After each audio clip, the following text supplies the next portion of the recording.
Bonsoir à tous et bienvenue sur le plateau d'Un Cœur qui écoute votre émission de spiritualité. Ce soir, je vous invite à partir dans une émission avec un début musical de toute beauté grâce à Élodie Soulard. Bonsoir, bienvenue. Bonsoir Cyril. Alors vous êtes accordéoniste professionnel, concertiste peut-être, on peut dire ça comme ça. Vous allez nous raconter comment c'est venu dans votre vie, cet amour de cet instrument. D'ailleurs, il est juste à côté de vous, il a l'air de rien, mais il pèse ses 18 kilos. Il est né en Russie et c'est un petit bijou. D'ailleurs, avant de parler de votre amour de la musique et puis surtout du fait que vous soyez aussi vierge consacrée, on va écouter un air de cet instrument que vous nous avez joué il y a quelques minutes.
Écoutez, c'est délicieux, c'est merveilleux, c'est fin, c'est de qui ? Alors en fait, c'est un concerto de Vivaldi, le deuxième mouvement d'un concerto pour violon qui a été transcrit par Bach pour clavier. Bach a beaucoup recopié la musique de ses contemporains et il en a fait des propres transcriptions. Donc c'était un mouvement de ce concerto de Vivaldi. C'est très fin, très gracieux. Pourquoi vous avez choisi particulièrement cet air-là ? C'est une pièce que j'aime énormément. Qui pousse beaucoup à l'intériorité et puis il y a toute cette lumière de Vivaldi qui se ressent beaucoup dans cette musique et je trouve que l'accordéon il sonne particulièrement bien. Pour vous, la musique, c'est propice justement à développer son intériorité ou en tout cas à vivre des temps d'intériorité ? Oui, on peut dire ça comme ça. Disons que je peux dire que j'ai découvert mon intériorité par la musique, en fait. C'est la musique qui m'a permis de découvrir ce monde intérieur. Et je crois que c'est comme ça que le Seigneur m'a mis sur sa piste, en passant par la musique, par le beau, jusqu'à remonter à la source du beau. Quel âge aviez-vous ? Alors en fait, j'ai eu un coup de cœur pour l'accordéon quand j'avais 3 ans. Oh là! Oui. Mais je crois que c'était surtout l'objet qui m'a fascinée. Je pense que pour une petite fille de 3 ans, c'est ce gros instrument avec tous ses boutons et cet instrument qui respire. Je pense que c'est ça qui m'a fascinée. Et vous l'aviez découvert dans quel cadre? Alors mes parents m'ont raconté qu'ils m'avaient amené à une fête de la musique. Et donc j'ai vu des accordéonistes et quand on est rentré à la maison dans la voiture, j'ai dit à mes parents, plus tard je serai musicienne et je jouerai de l'accordéon. Oh là, à 3 ans? À 3 ans. Et donc, la passion. Oui, c'est un coup de foudre. Et donc je ne me souviens pas de ce premier coup de foudre. Par contre, je me souviens d'avoir toujours voulu faire ça. Et je me souviens par contre très précisément le jour où j'ai reçu un accordéon sur les genoux pour la première fois, j'avais 5 ans. Et je me souviens quand on me l'a posé sur les genoux, j'ai eu l'intuition tout de suite que cet instrument n'allait pas me quitter et que j'allais en faire toute ma vie. Ah, extra. Et personne n'en jouait dans la famille? Pas du tout. D'accord. C'est pas des cours d'accordéon, ça se trouve pas très facilement. Ça dépend où on habite, non? Alors effectivement, donc à l'époque on habitait en Auvergne et mes parents n'étant pas du tout ni musiciens ni mélomanes, ils m'ont mis dans le premier club d'accordéon qu'il y avait dans notre petite ville en banlieue de Clermont-Ferrand. Et il se trouve que là il y avait un très bon professeur qui avait une formation classique et qui a vu que j'avais une bonne oreille. Donc tout de suite, il m'a orientée vers la musique classique. D'accord. Et après, c'est quoi le parcours? Et ensuite, alors je suis rentrée au Conservatoire de Clermont-Ferrand à l'âge de 10 ans. Et j'ai bénéficié des classes à horaires aménagés. Donc en fait, dans ma classe au collège, j'avais que des amis musiciens de tous les instruments. Et là, je dois dire que c'était un nouveau coup de foudre pour la musique classique, pour l'orchestre, pour la richesse de tous ces instruments. Et voilà, c'est vrai que ces 4 années d'adolescence, ça a été vraiment une immersion totale dans cette musique que je raffolais, et c'était finalement devenu mon refuge. Et en fait, je crois vraiment à travers ça, j'ai vraiment découvert ce monde intérieur que la musique me faisait découvrir et faisait vibrer en moi de manière infiniment plus profonde que les émotions que je vivais à l'extérieur. Vous êtes né dans une famille catholique? Alors, une catholique de tradition, mais pas de pratique religieuse. Et donc j'avais fait un petit peu de catéchisme enfant, mais bon, j'avoue que ça ne m'avait pas beaucoup parlé, vu qu'il n'y avait pas de mise en pratique à la maison. Mais ceci dit, par la musique, voilà, j'ai vécu vraiment cette expérience d'une vie intérieure beaucoup plus vaste que la vie extérieure que je vivais dans le monde. Est-ce que vous pourriez nous dire avec des mots ce que ça veut dire, cette expérience d'une vie intérieure grâce à la musique? Oui, tout simplement, je pense que même tout à chacun a pu expérimenter que dès qu'on met de la musique joyeuse, on peut ressentir une joie encore plus intense que les joies qu'on peut ressentir dans notre vie. Et dans l'autre sens aussi. Et dans l'autre sens aussi, quand on est triste, si on écoute de la musique mélancolique, par exemple, on peut faire une expérience de consolation. Et ça, je l'avais très fortement expérimenté. Et du coup, la musique était devenue mon tout, en fait. C'était mon refuge. Et quand je disais que je voulais être musicienne et jouer de l'accordéon tous les jours de ma vie, tout au long de la journée, je pense qu'il fallait entendre derrière que je voulais demeurer dans ce monde intérieur. Est-ce qu'il y avait parfois la tentation, quand vous étiez triste, d'écouter d'autres musiques un petit peu mélancoliques qui permettaient de vivre un peu plus dans cette tristesse et peut-être au risque de s'y perdre parfois un peu? Ou c'était plutôt la tentation peut-être d'écouter ce genre de musique pour évacuer un petit peu et ensuite se diriger vers la musique plus lumineuse, plus joyeuse pour faire entrer un peu la lumière là-dedans? Oui, non, pas tellement. Je crois que j'ai fait vraiment l'expérience de la consolation, c'est-à-dire que la musique qui vient épouser notre tristesse et la porter, mais sans qu'on ait forcément besoin d'écouter quelque chose de joyeux derrière. Et alors, c'était toujours de la musique classique ou Toujours de la musique classique. On était 3 amis inséparables au collège et on passait toutes nos récréations à partager des partitions. Dès qu'on avait un peu d'argent de poche, on achetait des conducteurs, des partitions pour orchestre, puis on les chantait, on se les échangeait et c'était toute notre joie. C'est beau. Les parents ont compris tout de suite votre passion? Ils l'ont vu, compris, je pense pas, mais ils ont été témoins effectivement que j'étais habitée par cet art. Alors, on comprend, il y a un terrain qui s'ouvre, la vie intérieure. Après, la musique était bien présente, mais il y a une rencontre à un moment avec le Seigneur, tout simplement? Oui.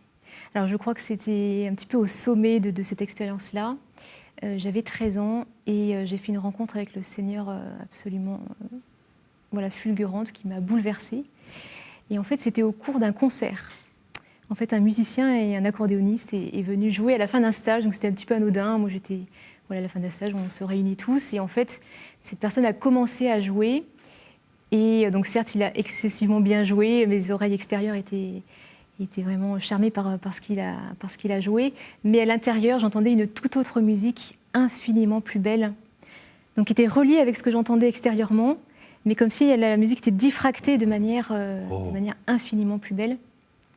Et tout ça baigné dans un amour extrême, dans une joie, une paix tellement intense que je suppliais à ce que ça s'arrête, tellement que c'était insupportable. Ah oui. Oui. Et j'ai entendu une voix qui disait « Dieu est vivant, Dieu est vivant ». Et voilà, depuis ce jour-là, j'ai plus jamais douté de la présence du Seigneur. Vous vous souvenez de cette voix? Oui, je me souviens de cette voix, oui. Elle était comment? C'était une voix intérieure, oui. Vous voyez, qui parle plus profondément que la voix qu'on entend extérieurement. Donc c'est une voix, vous voyez, comme un sceau qui se pose sur le cœur et qui reste pour toujours, comme une parole qui est donnée par le Seigneur et qui reste de manière indélébile sur l'âme. Pas de peur? Du tout.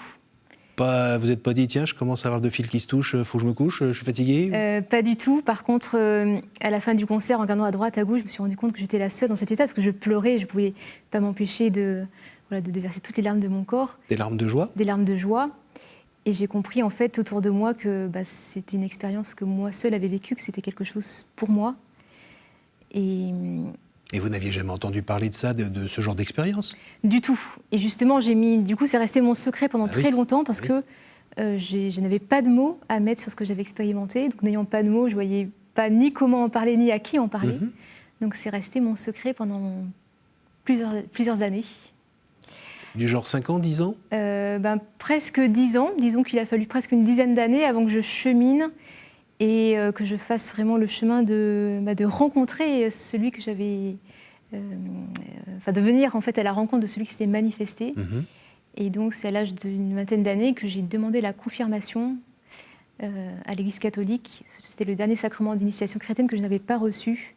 Et justement, je me souvenais dans mon enfance que par rapport à ce sacrement, je m'étais dit que je me sentais absolument pas prête enfant, mais que je me disais peut-être plus tard adulte ça me parlera et je serais contente de la préparer de manière très, très approfondie et consciente.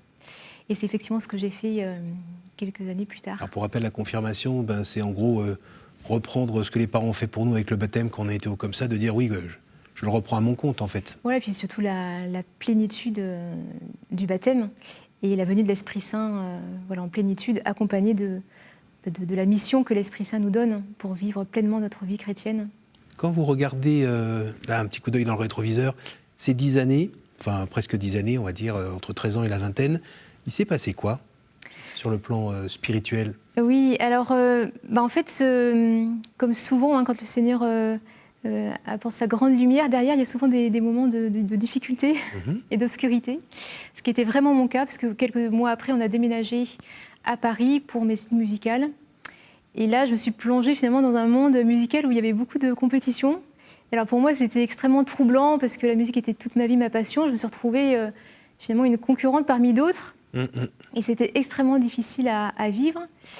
Et puis, je me suis retrouvée vraiment dans le monde tel qu'il était. Un peu seule? Un peu seule. Et puis, je me suis vite rendu compte qu'en fait, la musique, elle comblait pas tout. Elle m'habitait toujours profondément, c'est toujours une passion, mais en fait, mon âme avait besoin de quelque chose de plus que la musique ne pouvait pas m'offrir. Donc ça a été un peu troublant, non? Troublant... Parce que c'était votre source quasiment d'eau vive pendant tant d'années.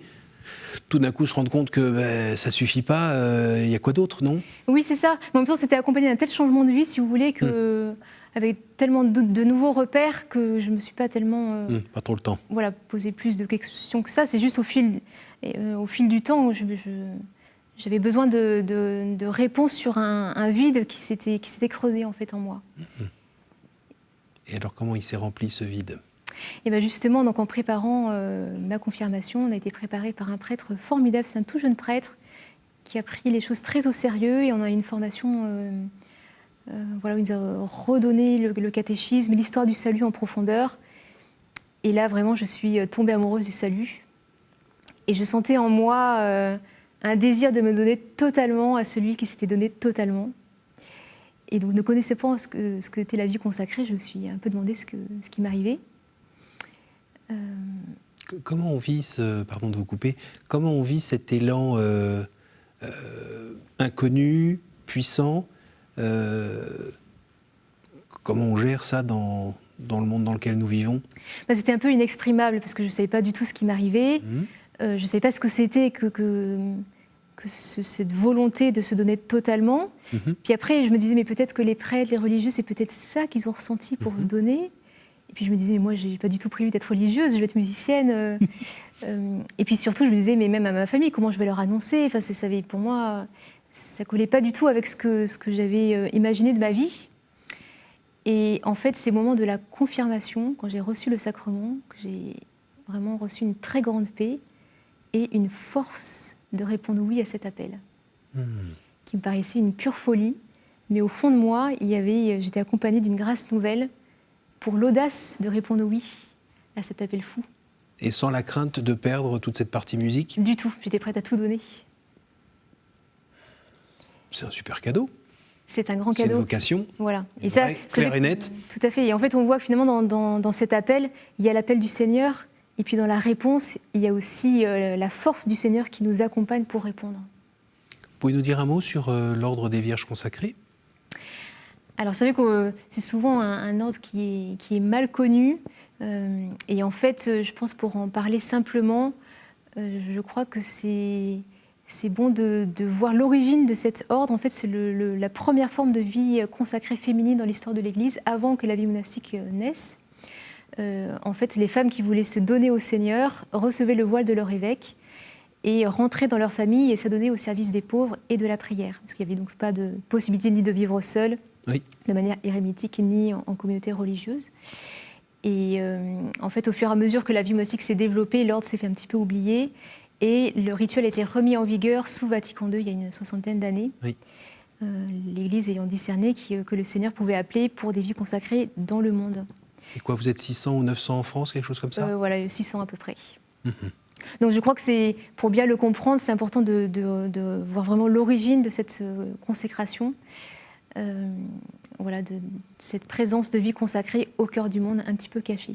Et alors, au cœur du monde, mais pas forcément à aider, comme au départ, les personnes qui sont autour de soi, mais ça peut être à travers son métier, à travers sa vocation musicale, par exemple. Parce que comment vous mariez les deux? Tout à fait. Alors, comment marier les deux? C'est le Seigneur qui fait l'unité dans tout ça. En fait, l'idée, c'est vraiment de vivre ces épousailles avec le Christ là où on est. Donc, suivant notre charisme, notre métier, effectivement, nous gardons notre métier.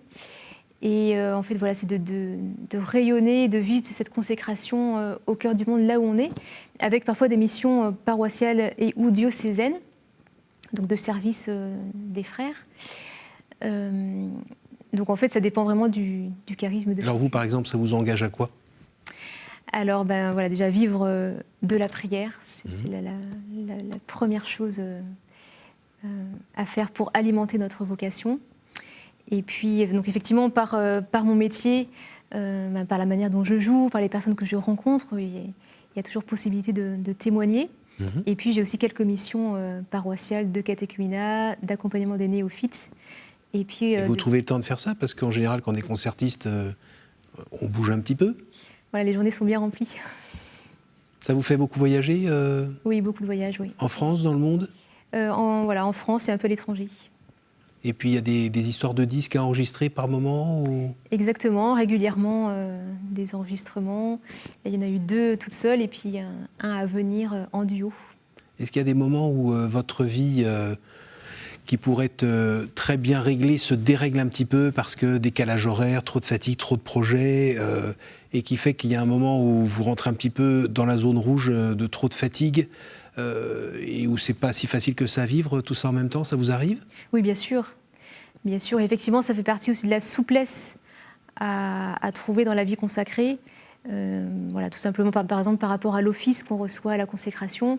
Quand je suis à la maison, je le chante, je prends le temps de bien le dire. Et puis quand je suis en voyage, je le dis dans le train ou à l'hôtel. Donc il faut effectivement avoir la souplesse, pareil pour les temps d'oraison, qui soit fécond et qui ne nous empêche pas de faire notre devoir d'État.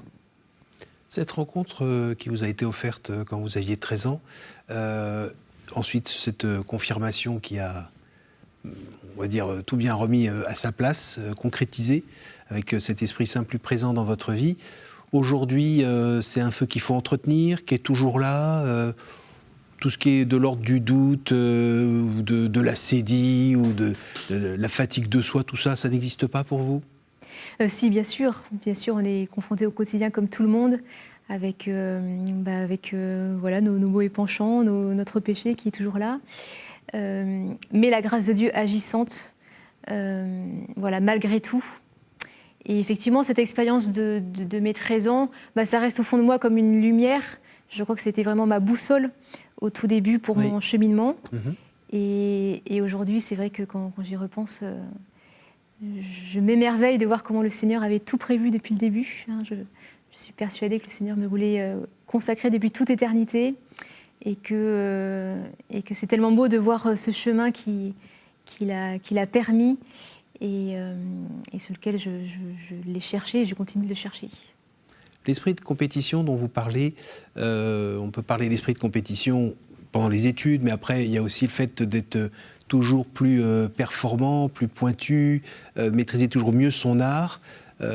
Comment vous arrivez à négocier ça avec des moments où peut-être on peut se dire qu'on n'est pas si mauvaise que ça, voire qu'on est quand même très bonne, voire qu'on est peut-être la meilleure.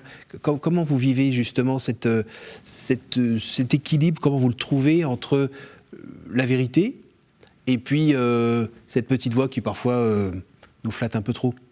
Oui, alors je crois que là, la consécration m'a complètement libérée de ça. C'est-à-dire qu'en fait, ce métier, je l'ai reçu à nouveau au moment de la consécration. Je l'ai offert et le Seigneur me l'a rendu de manière nouvelle, de manière complètement libre. Et voilà, voilà, libre de jouer comme je l'entends, de choisir les projets, les personnes avec qui je travaille qui sont extraordinaires. Voilà, l'immense chance de jouer avec des musiciens vraiment qui m'éblouissent, qui me portent et qui m'enseignent beaucoup.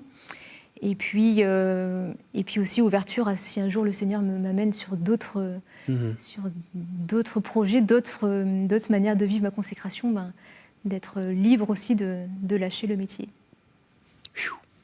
Est-ce que j'exagère si je dis que ce bel outil, c'est pas une boîte à puces, hein, on est d'accord, que ce bel outil est un moyen d'évangéliser par le beau ? Oui, j'espère. En tout cas, moi, c'est comme ça que j'ai été évangélisée. Oui. Ce qui est assez beau, c'est qu'effectivement, j'ai rencontré le Seigneur à travers un concert, même pas de musique sacrée, vous voyez, c'était de la musique tout à fait profane. Donc peut-être qu'effectivement, à travers mon art, eh bien, certains vont être touchés et vont avoir envie de revenir à la source.